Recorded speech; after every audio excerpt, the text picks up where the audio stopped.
മലബാറിന്റെ സുഗന്ധവ്യഞ്ജന പെരുമ തേടി കടൽ കടന്നെത്തിയ വിദേശ ശക്തികളുടെയും അവരോട് പോരാടിയ നാട്ടുരാജാക്കന്മാരുടെയും ചോരയും വീര്യവും കലർന്ന ചരിത്രമുറങ്ങുന്ന മണ്ണാണ് കണ്ണൂർ.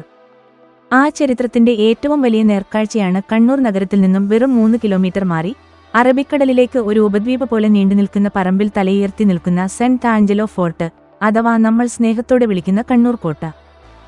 ഒരു വശത്ത് അലറിയെടുക്കുന്ന അറബിക്കടലിന്റെ വന്യതയും മറുവശത്ത് ശാന്തമായ മാപ്പിള ബേ ഉൾക്കടലും അതിരിടുന്ന ഈ കോട്ടയ്ക്ക് പിന്നിൽ 5 നൂറ്റാണ്ടിലധികം പഴക്കമുള്ള അധിനിവേശങ്ങളുടെയും അധികാരക്കൈമാറ്റങ്ങളുടെയും വലിയൊരു കഥയുണ്ട്.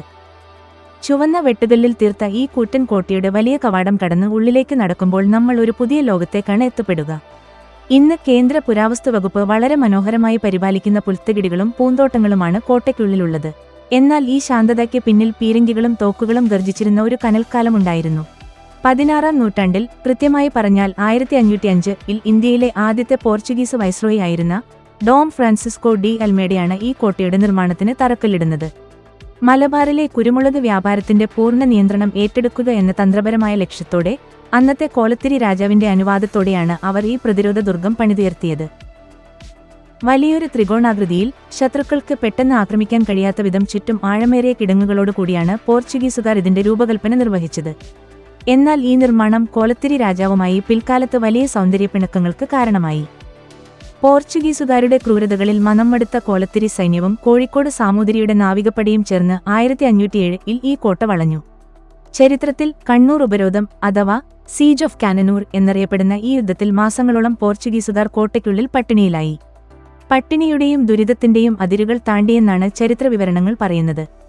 ഒടുവിൽ ഗോവയിൽ നിന്ന് പോർച്ചുഗീസ് കപ്പലുകൾ വൻ സൈന്യവുമായി എത്തിയതോടെയാണ് അവർക്ക് കോട്ട തിരിച്ചുപിടിക്കാനായത്. കണ്ണൂർ കോട്ടയുടെ ചരിത്രം രസകരമായ ഒരു കൈമാറ്റത്തിന്റെ കഥ കൂടിയാണ്. 1.5 നൂറ്റാണ്ടിലേറെ പോർച്ചുഗീസ് ആധിപത്യത്തിന് വിരാമമിട്ടുകൊണ്ട് 1663-ൽ ഡച്ചുകാർ ഈ കോട്ട പിടിച്ചെടുത്തു. സാമ്പത്തിക ലാഭം മാത്രം ലക്ഷ്യം വെച്ച ഡച്ചുകാർ കോട്ടയുടെ വലുപ്പം കുറയ്ക്കുകയും ചില പരിഷ്കാരങ്ങൾ വരുത്തുകയും ചെയ്തു.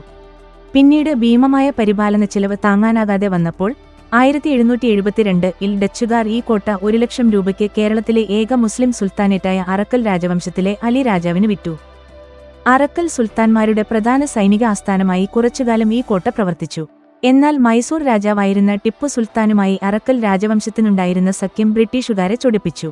ഒടുവിൽ 1790-ൽ ജനറൽ ആബർക്രോംബിയുടെ നേതൃത്വത്തിലുള്ള ബ്രിട്ടീഷ് സൈന്യം കോട്ട വളഞ്ഞു പിടിച്ചെടുക്കുകയും മലബാറിലെ തങ്ങളുടെ ഏറ്റവും ശക്തമായ സൈനിക താവളമാക്കി മാറ്റുകയും ചെയ്തു.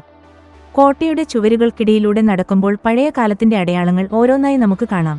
അതിലേറ്റവും ഭയമുണർത്തുന്ന ഒന്നാണ് പകൽ വെളിച്ചം ഒട്ടും കടക്കാത്ത ഇടുങ്ങിയ ഭൂഗർഭ തടവറകൾ അഥവാ അണ്ടർഗ്രൗണ്ട് ഡഞ്ചൻസ്. ശത്രുക്കളെയും കുറ്റവാളികളെയും ക്രൂരമായി പീഡിപ്പിച്ചിരുന്ന ഈ മുറികൾക്ക് മുന്നിൽ നിൽക്കുമ്പോൾ നമുക്കൊരു തണുപ്പ് അനുഭവപ്പെടും. ഇതിനടുത്ത് തന്നെ പോർച്ചുഗീസുകാർ നിർമ്മിച്ച പഴയൊരു ചാപ്പലിന്റെ അവശിഷ്ടങ്ങളും ഡച്ചുകാരുടെ കുതിരലായങ്ങളും അഥവാ സ്റ്റേബിൾസ്, പഴയൊരു ലൈറ്റ് ഹൌസിന്റെ ഭാഗങ്ങളും കാണാം. ഈ കോട്ടയെ ചുറ്റിപ്പറ്റി നിരവധി ഐതിഹ്യങ്ങളും നിലനിൽക്കുന്നുണ്ട്. പ്രാദേശിക ഐതിഹ്യങ്ങൾ പ്രകാരം അതിലൊന്നാണ് കണ്ണൂർ കോട്ടയിൽ നിന്നും 21 കിലോമീറ്റർ അകലെയുള്ള തലശ്ശേരി കോട്ടയിലേക്ക് കടലിനടിയിലൂടെ നീളുന്ന ഒരു രഹസ്യ തുരങ്കമുണ്ടെന്നുള്ളത്. യുദ്ധസമയങ്ങളിൽ ഭരണാധികാരികൾക്ക് രഹസ്യമായി രക്ഷപ്പെടാൻ വേണ്ടിയാണ് ഇത് പണിതതെന്ന് വിശ്വസിക്കപ്പെടുന്നു. എന്നാൽ ഇതിനേക്കാളൊക്കെ വലിയൊരു ആശ്ചര്യകരമായ സംഭവം നടന്നത് 2015 ഡിസംബറിലാണ്. കോട്ടയ്ക്കുള്ളിൽ സന്ദർശകർക്കായി സൗകര്യങ്ങൾ ഒരുക്കുന്നതിനായി മണ്ണെടുത്തപ്പോൾ പുരാവസ്തു വകുപ്പിന് ലഭിച്ചത് ഏകദേശം 35,950-ലധികം ഇരുമ്പ് പീരങ്കിയുണ്ടകളാണ്, അഥവാ കാനൻ ബോൾസ്. നൂറ്റാണ്ടുകളായി ഈ കോട്ടയ്ക്കുള്ളിൽ ഒളിഞ്ഞിരുന്ന ആ വെടിക്കോപ്പ് ശേഖരം കോട്ടയുടെ പഴയകാല യുദ്ധവീര്യത്തിന്റെ ജീവിക്കുന്ന തെളിവായി ഇന്നും ചരിത്രപ്രേമികളെ ആകർഷിക്കുന്നു. കോട്ടയുടെ മുകളിലെ വലിയ പ്രാകാരത്തിലേക്ക് കയറി നിന്നാൽ കിട്ടുന്ന ദൃശ്യം ഏതൊരു സഞ്ചാരിയുടെയും മനം കുളിർപ്പിക്കുന്നതാണ്. വലതുഭാഗത്ത് പതഞ്ഞൊഴുകുന്ന അറബിക്കടൽ ചുവരുകളിൽ വന്നിടിക്കുന്നു. ഇടതുഭാഗത്ത് നീലനിറത്തിൽ ശാന്തമായി കിടക്കുന്ന പ്രകൃതിദത്ത തുറമുഖമായ മാപ്പിള ബേ.